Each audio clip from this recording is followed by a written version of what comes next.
wrong thing from happening. Exactly. You know, because he, right at the can, put the lid back on the can, and then the raccoon's like, oh, yeah, you're gonna, and then he's like, yeah, I'm gonna. God. The look on the raccoon's face when he caught fire, though, just like, and it just, boom. It was like Scrat from the Ice Age. Yeah. It was like, so now that we're knee deep in it, spoilers, by the way. Yeah. Just in case you didn't know these were spoilers, these are the spoilers. Well, we're not spoiling the story, so I think that's we can steer away from spoiling the story and just kind of talk about the fun bits. I really, really liked their villain. Their villain was very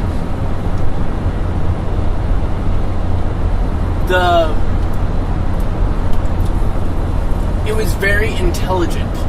Yeah, but I think the plan was good, but the execution, the actual villain, was a little lackluster. But I did like that they had, kind of they kind of had if I say any more, it's gonna give stuff away. So I don't want to give stuff away about the story. Even though it's surprisingly obvious to people who are cinephiles. Go ahead. I like the kind of mind control type thing that the screenslaver used, because of the fact that it's extremely suspenseful, because it can literally be anyone anywhere, and they're not even intending to do it. Well, yeah. They're not even doing it, really. Well, it's kind of a classic plot of superhero movies. Batman Begins has a very similar plan, because it just drives everybody nuts. They're not actually trying to, it's everybody in the entire town is hallucinating. Okay, so of the new heroes, of the new group of heroes, who is the best? So the bird guy and the guy that crushes things and the girl that makes portals. The only one of those that I really liked at all was the girl that made portals. Yeah. The rest of them were just like... They're just like, why are you even here? This is what the heck is this? Yeah. This isn't the B team, it's the C I think team. that was... You guys aren't even on the Defenders. Right, yeah, but I think that was the purpose of them, was just to be really weird and silly, but the cool thing was that you actually were kind of, to a point, almost afraid of them when they were being controlled. Dude. Yeah. That's a little too close to spoilers. I don't know.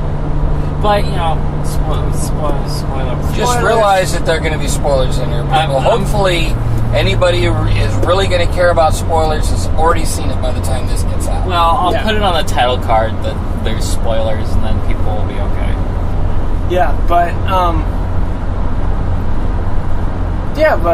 Void was a very cool character. I liked her as a character, and I love that power. That is such a fantastically cool and interesting power. Well, and also a power that is used in unconventional ways. Yes, it's extremely useful, even though intuitively it's not. Yeah, it's not quite intuitive. Yeah. How to actually use it effectively. And especially the way in they used it in combat and everything else was pretty amazing.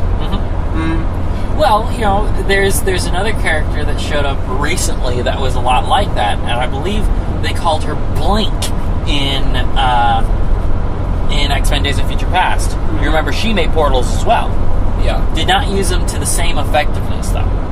No. But it was very similar. I did like that Frozone got a lot more screen time, because I think that Frozone's a pretty cool character. I like Frozen. He's a cool guy. And I like the fact that he was working independently on things, too. He wasn't just... Because in the first movie, he was kind of... He felt like a sidekick. Yeah. A sidekick that should have been a superhero type thing. You know, and yeah, I get it. He was, you know, Mr. Incredible's friend and all that. Mm-hmm. And that's where that came from. That sidekick feel came from. But, you know... Well, yeah, he was the buddy of the protagonist, so then automatically we're all going to go, oh, sidekick.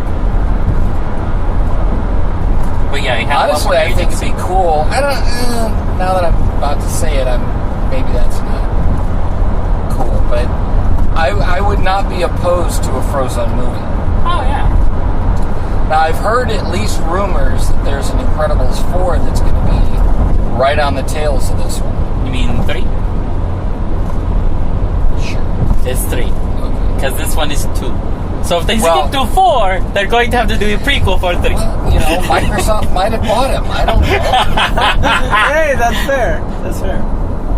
95, 98, 3, 2000, XP Vista 7, 8, 10. No, 8.1. 10. 8.1. Well, if you want to go that way, there was 1, 2, 3, 3.1, 3.11, 3.11 for work groups, Windows for work groups, and blah, blah, you know. Yeah. 8.1 is an improvement on 8, so I don't count it as a separate operating system. Oh, and also we need to remember somewhere in that mix was Millennium. Yes. And I thought that was 2000. No. Windows ME. Oh yeah, ME. Millennium. Yeah, it was bad. Almost as bad as Vista? No. Vista was wonderful compared to ME.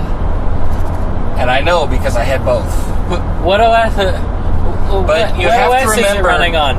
You have to remember, people bought ME. That's what I'm truly wanting to remember. Are the people who purchased ME.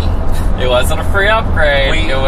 We need a moment of silence for the people who purchased ME. And that's as far as you can get with ME. So, anyways, back to the movie though. Yeah. The voice actors are getting up there. Well, yeah. So if there is going to be a sequel, it needs to happen pretty soon. And it seems to me that they definitely intend to continue this a bit farther because the Underminer was never dealt with. That's correct. Yeah. It just kind of ran away. So, that's a 3. Yeah. Now, personally, and I think... also at the very end, they ended it basically the way they did the first one. Where it was like, oh, and now this crazy thing happened. And we're going to go take care of it. Be back in a minute. You know, which was pretty fantastic. I like that. Yeah. Also, speaking of fantastic, it is the best Fantastic Four movie they've ever made. Yes. Well, if you think about it, they've got a lot of the same powers. Yes. And Mr. Fantastic is married to the Thing for some reason. But yes, and their daughter is Sue Storm. So, yeah. But they got the brother and sister thing with them, right? Except, Johnny Blaze. It's Johnny Storm. Duh. Yeah. Johnny Storm is a baby. Dude, Johnny Blaze and Johnny Storm exist in the same comic universe. And also That's Johnny Ghost Rider Blaze, and Johnny Blaze just makes a whole lot more sense for Human Torch than it does for... It makes just as much sense for Ghost Rider, but it's the dumbest thing Not possible. anymore because now it's Ice Fire. What? Because he's the good guy. He's got the blue fire. Oh yeah, He's the got spirit the of vengeance instead of the... Anyways. Yeah, they're not making another one of those. Anyways. Yeah, that was kind of a weird movie. What I was trying to get to here was the fact that when they did the voice acting for 2, they should have done 3 immediately. Well, they might have. We don't know. Kind of like, they did a lot of, now, what's the franchise? I'm trying to remember. Back to the Future 2 and 3 were made almost simultaneously. Yeah. Almost as a continuation of the same movie. But they were shot back to back, even knowing that 3 wasn't going to come out. much longer.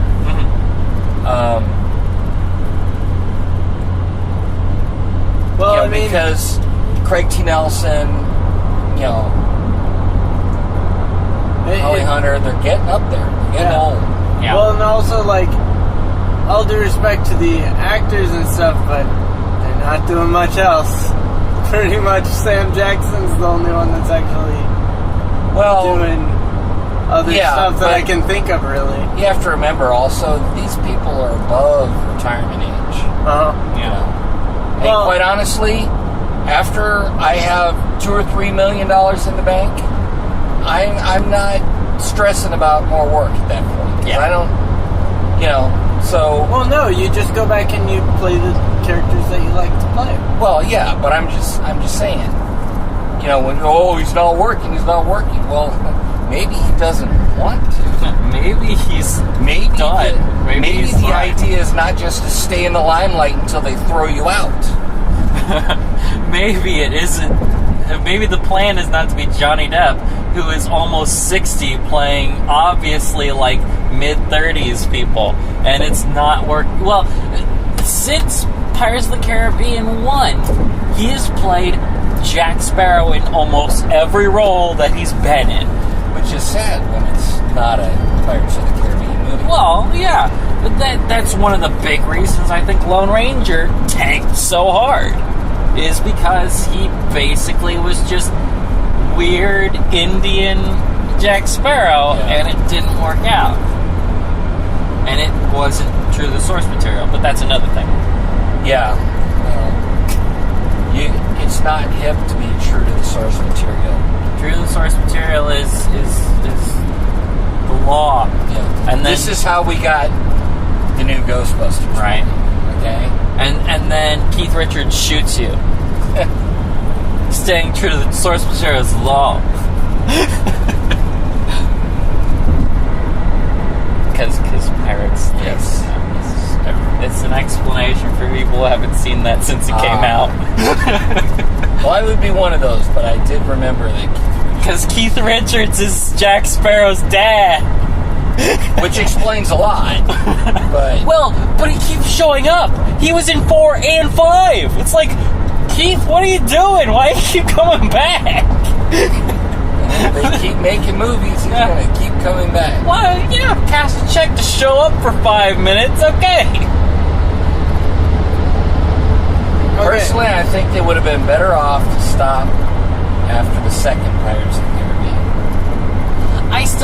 I still like 3. I know you don't, but I still think that there are good parts of 3. I understand your contentions with it. There's good parts of all of them, but because honestly, I don't like Elizabeth's story arc. No, not at all. She kind of gets. She's not the same character, not in a good way. It's not a character progression. It's almost a character regression. It's one of the reasons that I don't like Grease, because you see the same kind of thing, where the Olivia Newton-John in the movie version goes from being a good girl to being, well, in the last song at least, kind of skanky. Not my idea of a good character arc. A triumphant end of the movie. There's a theory, again, one of these stupid fan theories. Oh, yes. Oh my gosh. It's really her getting killed in a car accident. This all happens in the last moments of her life. It's all in her mind. Dude, every single movie ever is X died and this is the last 30 seconds of their life that they're just fantasizing as their brain goes crazy right before it goes offline. And spoilers for the M. Night Shyamalan Ding Dong classic, The Sixth Sense, that's the only movie in which that is true. Well, no, because that's not the it's twist. A joke. It's not supposed to be accurate. It's supposed to be funny. But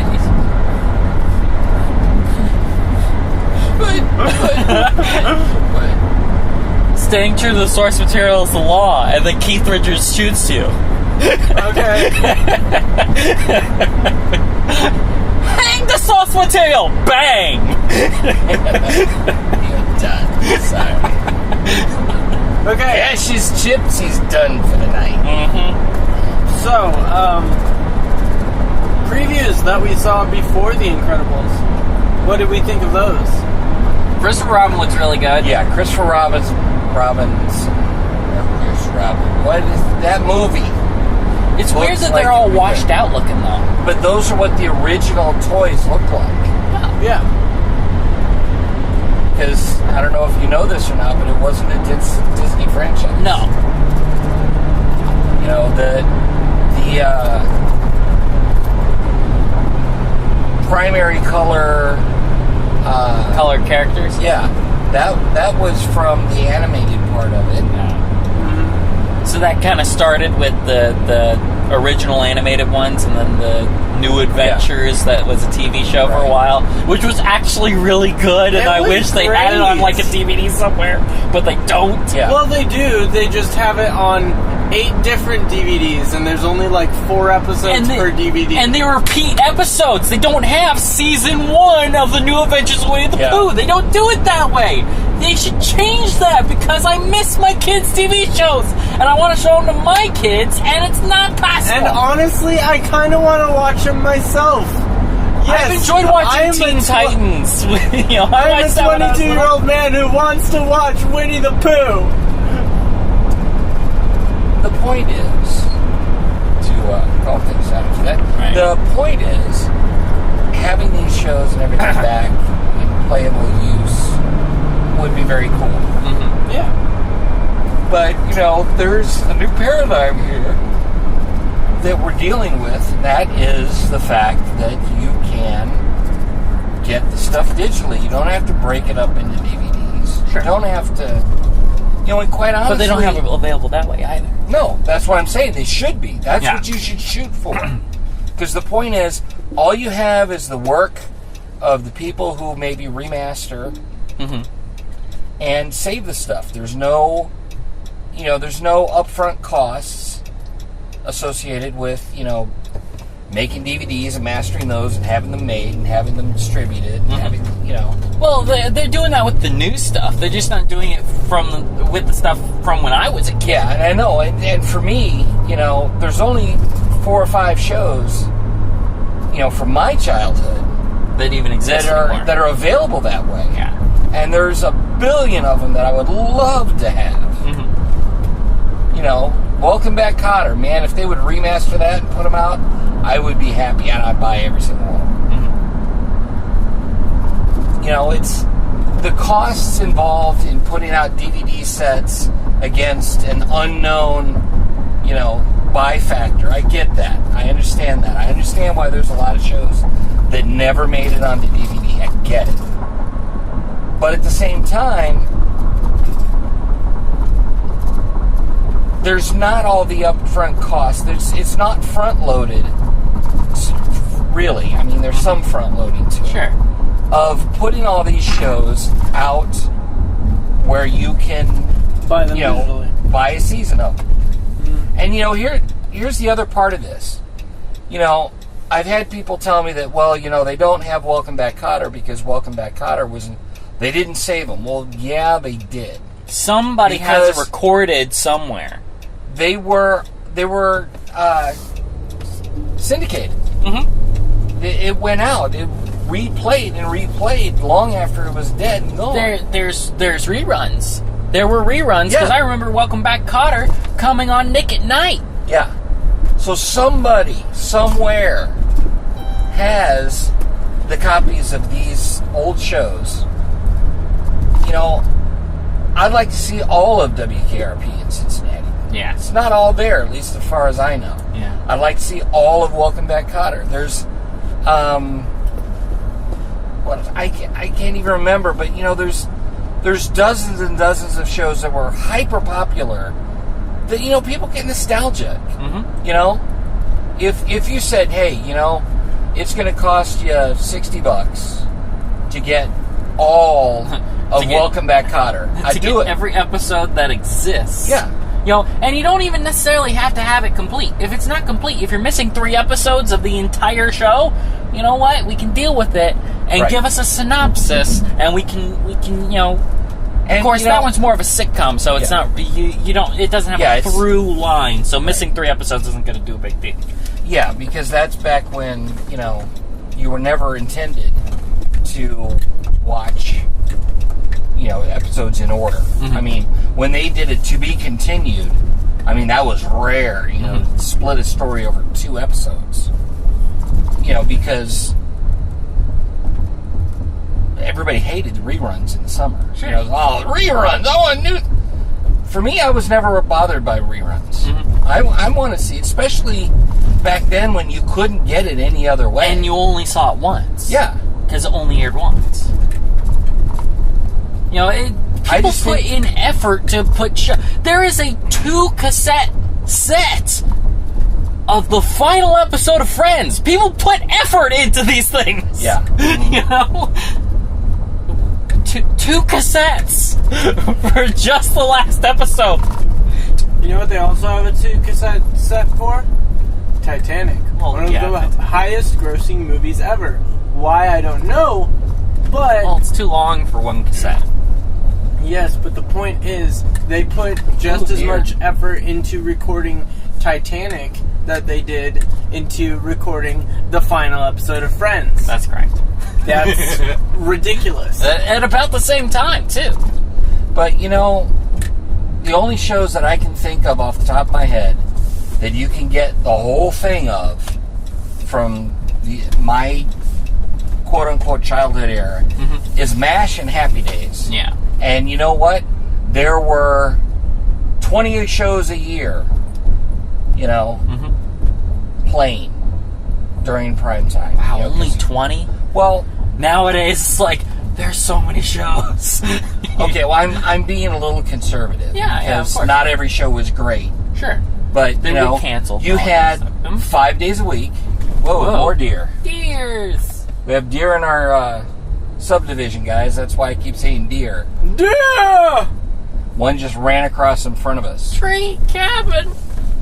So, Deer! Oh no, wait, that's a cataract in my left eye.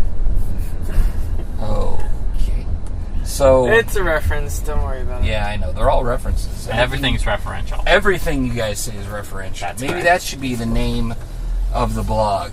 It's all referential. Alright. Kind of like a play on It's All Relative or something like that. Yes. Just as if it was everything like is that. relative. Everything is referential. And when everything's referential, nothing is. And that is the perfect way to end this, so we will see you all later. Goodbye!